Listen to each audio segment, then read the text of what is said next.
ഹരേ ഗുരുവായൂരപ്പ ശരണം. എല്ലാവർക്കും പാർത്ഥസാരഥിയത്തിലേക്ക് സ്വാഗതം. പ്രപഞ്ചം, ഈശ്വരൻ, കാലം തുടങ്ങിയവയെക്കുറിച്ച് ലളിതമായി യുഗം, അവതാരം എന്നീ രൂപത്തിൽ നമുക്ക് പ്രതിപാദിക്കാം. യുഗം, അവതാരം എന്നീ രണ്ട് സങ്കല്പങ്ങളും പരസ്പരം പൂരകങ്ങളാണ്. യുഗധർമ്മത്തെ വെളിവാക്കുന്നതിനും പരിപാലിക്കുന്നതിനും വേണ്ടിയാണ് ഈശ്വരൻ അവതാരങ്ങളെ കൈക്കൊള്ളുന്നത്, അല്ലേ? ഇതിന് കാരണം കാലവും ലോകവും പരസ്പരം ബന്ധപ്പെട്ടിരിക്കുന്നു. ഇനി കാലത്തിൻ്റെ ശക്തി കൊണ്ട് ലോകത്ത് നിരന്തരം പരിവർത്തനം നടന്നുകൊണ്ടേയിരിക്കുന്നു, അല്ലേ? അനന്തമായ കാലത്തെ അതിൻ്റെ ആ സവിശേഷതകളെ ആസ്പദമാക്കി വിഭജിച്ചിരിക്കുന്നതിനെയാണ് യുഗം എന്ന് പറയുന്നത്. പ്രധാനമായും 4 യുഗങ്ങളെയാണ് പറയുന്നത്: സത്യയുഗം, ത്രേതായുഗം, ദ്വാപരയുഗം, കലിയുഗം. ചതുർയുഗങ്ങളുടെ അവസാനം സൃഷ്ടികളെല്ലാം സൂക്ഷ്മരൂപമായി പ്രകൃതിയിൽ ലയിച്ച്, പ്രകൃതി ഭഗവാനിൽ ലയിച്ച് ഭഗവാൻ യോഗനിദ്രയെ പ്രാപിക്കുന്നു. പിന്നെ ഭഗവാൻ തന്നെ വൃക്ഷോധരനായി അവയെ ആരംഭിക്കുന്നു. അങ്ങനെ വീണ്ടും വിശ്വം നിലവിൽ വരുന്നു. ഇത് അത്യന്തവിഹീനമായ പ്രക്രിയ ആയതിനാൽ ഭഗവാൻ യുഗാവർത്തനാവുന്നു. യുഗ്മം എന്ന പദത്തിന് കാരത്തിന് ലോപം സംഭവിച്ചതാണ് യുഗം എന്ന ആ ഒരു ശബ്ദം.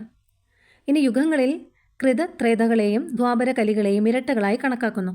കാലം ഒരു ചക്രം പോലെയാണ്. ഇതേ സവിശേഷത യുഗങ്ങൾക്കും പറയാവുന്നതാണ്. ഒരു ചക്രം തിരിയുന്നത് പോലെ യുഗങ്ങൾ മാറി മാറി വരുന്നു. അതിസൂക്ഷ്മം മുതൽ ബ്രഹ്മായുസ് വരെയുള്ള കാലത്തെ ഭാരതീയർ കണക്കാക്കിയിട്ടുണ്ട്. ഒരു താമര ഇതളിനെ തുളച്ച് സൂചി പുറത്തെത്തുന്നതിനെടുക്കുന്ന ആ സമയത്തെ അല്പകാലം എന്നാണ് പറയുന്നത്.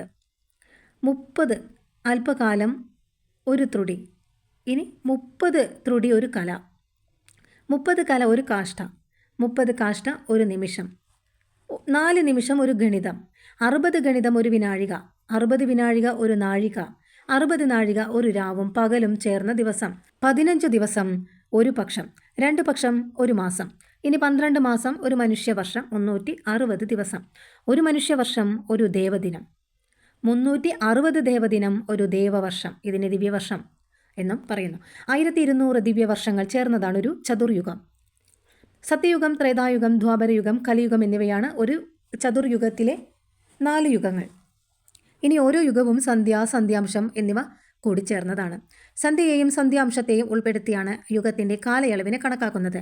സത്യയുഗത്തിൽ 4000 ദിവ്യവർഷവും സന്ധ്യയും സന്ധ്യാംശവും 400 ദിവ്യവർഷമാണ്. ആകെ 4800 ദിവ്യവർഷം. അതുപോലെ 3000 ദിവ്യവർഷം ത്രേതായുഗത്തിലും സന്ധ്യയും സന്ധ്യാംശവും 300 ദിവ്യവർഷം വീതവും ആണ്. ആകെ 3600 ദിവ്യവർഷം. ഇനി 2000 ദിവ്യവർഷം ദ്വാപരയുഗത്തിലും സന്ധ്യയും സന്ധ്യാംശവും 2000 ദിവ്യവർഷവും ആകെ 2400 ദിവ്യവർഷവും ആണെന്നാണ് പറയുന്നത്. ഇനി കലിയുഗത്തിൽ 1000 ദിവ്യവർഷവും സന്ധ്യയും സന്ധ്യാംശവും 100 ദിവ്യവർഷം വീതവുമാണ്.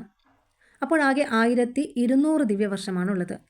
ഒരു ചതുർയുഗത്തിൽ ആകെ 12000 ദിവ്യവർഷമുണ്ട്. ഇപ്രകാരമുള്ള 71 ചതുർയുഗങ്ങൾ ചേർന്നതാണ് ഒരു മന്വന്തരം. 14 മന്വന്തരങ്ങൾ അഥവാ 1000 ചതുർയുഗങ്ങൾ ചേർന്നതാണ് സാക്ഷാൽ ബ്രഹ്മദേവൻ്റെ ഒരു പകൽ. ഇതിനെ ഒരു കൽപ്പം എന്നാണ് പറയുന്നത്. അത്രയും കാലം ബ്രഹ്മാവിൻ്റെ രാത്രിയാണ്. ഇത്തരം 360 ബ്രഹ്മ ദിവസങ്ങൾ ചേർന്നതാണ് ബ്രഹ്മാവിൻ്റെ ബ്രഹ്മവർഷം.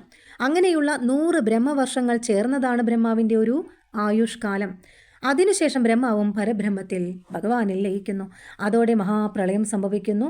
ഇനി അടുത്ത മഹാസൃഷ്ടിയുടെ കാലത്ത് ഭഗവാൻ ശ്രീ മഹാവിഷ്ണുവിൻ്റെ നാഭീകമലത്തിൽ നിന്ന് പുതിയ ബ്രഹ്മാവ് ജനിക്കുന്നു. അദ്ദേഹം പഴയതുപോലെ പ്രപഞ്ചത്തെ സൃഷ്ടിക്കുന്നു. 1200 ദിവ്യവർഷത്തെ ഒരു കല എന്ന് വിശേഷിപ്പിക്കാം.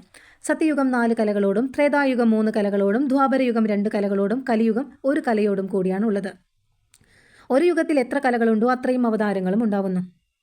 സത്യയുഗത്തിൽ മത്സ്യം, കൂർമ്മം, വരാഹം, നരസിംഹം എന്നിവയും, ത്രേതായുഗത്തിൽ വാമനൻ, പരശുരാമൻ, ശ്രീരാമൻ എന്നിവരും, ദ്വാപരയുഗത്തിൽ ബലരാമനും ശ്രീകൃഷ്ണനും, കലിയുഗത്തിൽ കൽക്കിയും അവതരിക്കുന്നു. എല്ലാ അവതാരങ്ങളും 1200 ദിവ്യവർഷങ്ങൾ ഇടവിട്ടാണ് സംഭവിക്കുന്നത്. അതായത് ഓരോ അവതാരവും യുഗകലയുടെ അവസാന സമയത്തുള്ള സന്ധ്യാംശത്തിലാണ് വരുന്നത്. ബലരാമനും ശ്രീകൃഷ്ണനും മാത്രമാണ് ഇതിൽ നിന്നും വ്യത്യസ്തമെന്നാണ് പറയുന്നത്. 1000 ചതുർയുഗങ്ങളാണ് ബ്രഹ്മാവിൻ്റെ ഒരു പകലും രാത്രിയും.